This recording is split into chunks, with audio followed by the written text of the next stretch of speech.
Ok, est-ce que, comme tout le monde, tu penses que les vrais décideurs de l'IA, ce sont OpenAI, Google, Meta ou Microsoft? Alors explique-moi quelque chose. Pourquoi est-ce qu'on parle autant de puces Nvidia, de circuits de refroidissement ou d'une entreprise comme Scale AI que personne ne connaissait il y a 2 ans? Quel est le lien entre une centrale électrique au Texas et ChatGPT? Pourquoi Amazon, Microsoft ou Meta investissent-ils dans des data centers plutôt que dans des modèles? Il y a des acteurs qui ne conçoivent aucune IA. Et pourtant, ils dictent le rythme et les règles du jeu. Ils contrôlent l'énergie, les puces, l'espace, les pipelines de données. Certains imposent des normes, d'autres verrouillent l'accès à l'infrastructure, et tous font une chose: monétiser le futur de l'IA. Pendant que le grand public regarde qui a le modèle le plus intelligent, eux consolident un pouvoir beaucoup plus profond, moins visible, mais bien plus durable. Et sans eux, pas de calcul, pas de GPU, pas d'intelligence artificielle. Dans cette vidéo, on va remonter le fil, comprendre pourquoi ces industries, refroidissement, puces, énergie, labeling, sont devenues les véritables piliers de l'IA mondiale. Les fabricants de puces, la guerre silencieuse contre Nvidia. On commence avec un chiffre simple, mais vertigineux. Nvidia dégage 75% de marge sur ses puces IA. Tu as bien entendu, 75. À titre de comparaison, Apple, pourtant connu pour ses marges élevées, tourne autour de 40%. Nvidia fait presque le double. Et cette domination repose sur une stratégie logicielle brillante et verrouillante. Son nom, CUDA, un langage de programmation développé par Nvidia, conçu pour fonctionner exclusivement avec les puces Nvidia. Si tu construis ton IA avec CUDA, tu restes verrouillé dans l'écosystème Nvidia. Imagine si Apple forçait tous les développeurs à créer des apps qui ne marchent que sur iPhone et devenait le seul à vendre les téléphones. C'est exactement ça. Résultat, les startups IA sont pieds et poings liés. Même si AMD sort une puce plus rapide, changer de fournisseur voudrait dire tout réécrire, des mois de travail, des millions de dollars et un vrai risque industriel. Mais AMD contre-attaque avec ROCm, son alternative open source à CUDA. Et là, les chiffres commencent à parler. Sur le benchmark Llama 3.1 de Meta, la puce MI325X d'AMD dépasse la H100 de Nvidia de 40% en performance. Ce n'est plus une alternative, c'est une menace. Chaque pourcent de performance en plus, c'est moins d'énergie consommée, des modèles entraînés plus vite et des milliards économisés en infrastructure.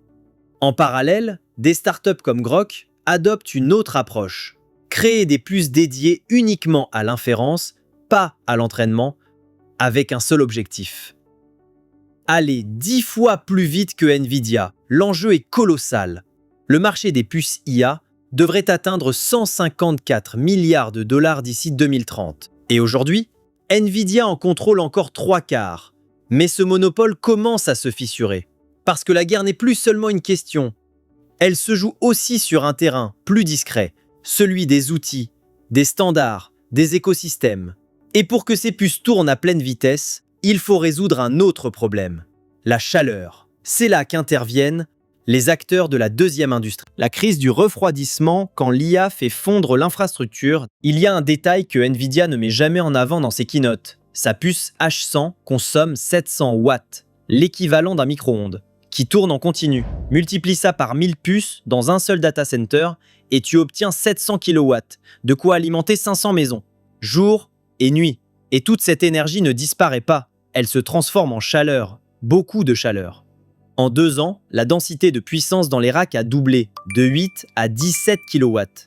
Et avec les nouvelles puces GB200, on atteint bientôt 120 kW par rack.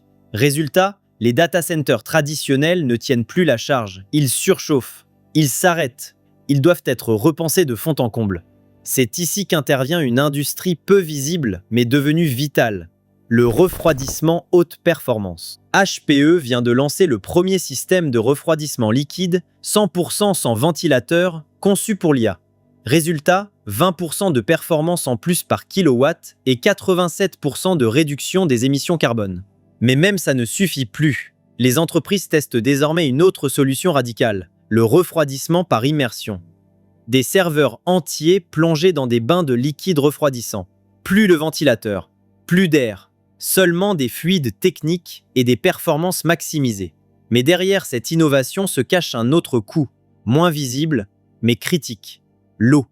Un data center IA hyperscale consomme plus de 50 millions de gallons par an, rien que pour le refroidissement. C'est ce qu'il faut pour produire près de 15 000 smartphones.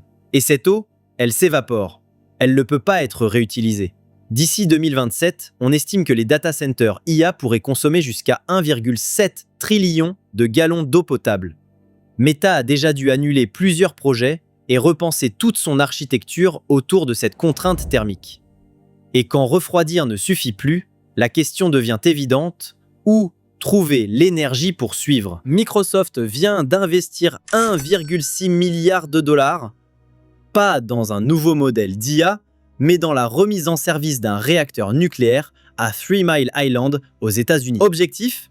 Alimenter ces data centers IA à partir de 2028. Et ils ne sont pas les seuls à faire ce virage. Meta vient de signer un contrat de 20 ans avec Constellation Energy pour récupérer toute la production d'une centrale nucléaire dans l'Illinois.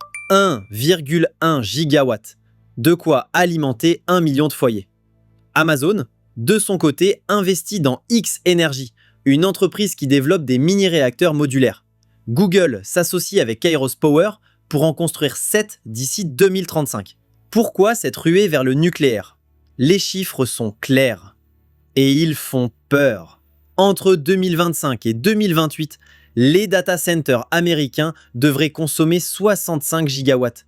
Mais la capacité électrique disponible, à peine 20 gigawatts. Il manque l'équivalent de 45 centrales nucléaires classiques.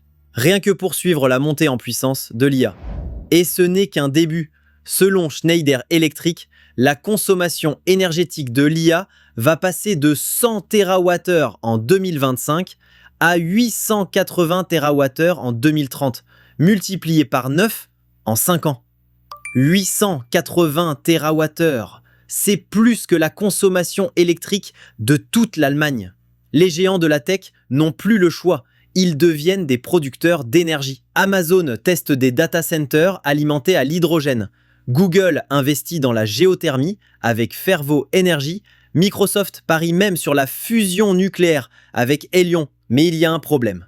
Toutes ces solutions seront prêtes après 2030. Et en attendant, c'est le charbon et le gaz naturel qui prennent le relais.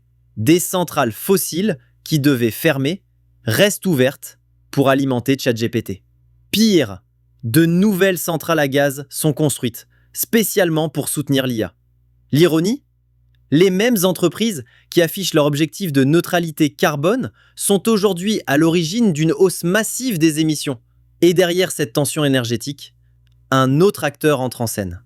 Ceux qui décident quelles IA sont autorisées à exister. Les arbitres invisibles, qui décident vraiment quelles IA domineront?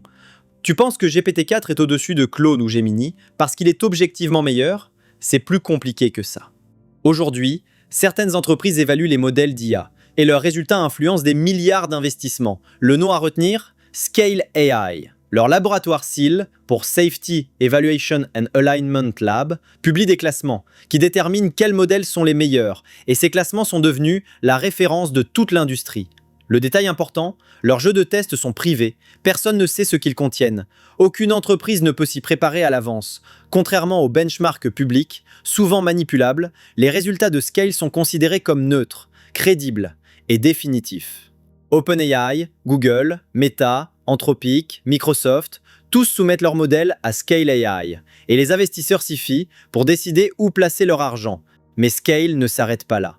Il collabore maintenant avec le US AI Safety Institute pour poser les standards officiels de l'évaluation IA à l'échelle gouvernementale.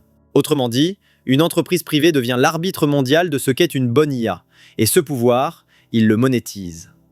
Leur service, Scale Evaluation, permet aux entreprises de tester leurs modèles contre les critères de Scale, moyennant paiement bien sûr. Et Scale n'est plus seul sur ce créneau.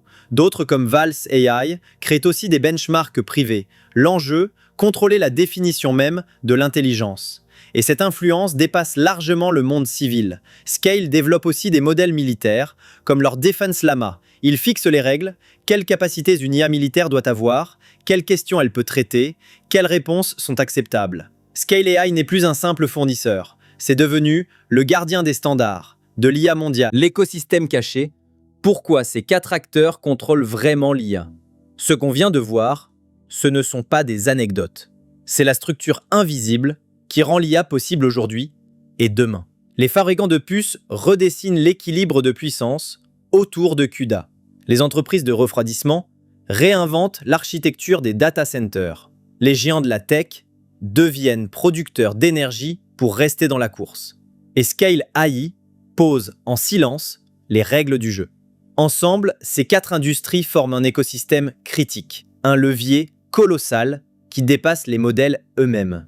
Parce qu'à terme, ce n'est pas celui qui a le meilleur algorithme qui gagne, c'est celui qui peut encore jouer. Alors la prochaine fois que tu utiliseras ChatGPT, souviens-toi, derrière ta question, il y a bien plus qu'un chatbot. Il y a une chaîne industrielle de plusieurs centaines de milliards, discrète, structurée et en pleine expansion.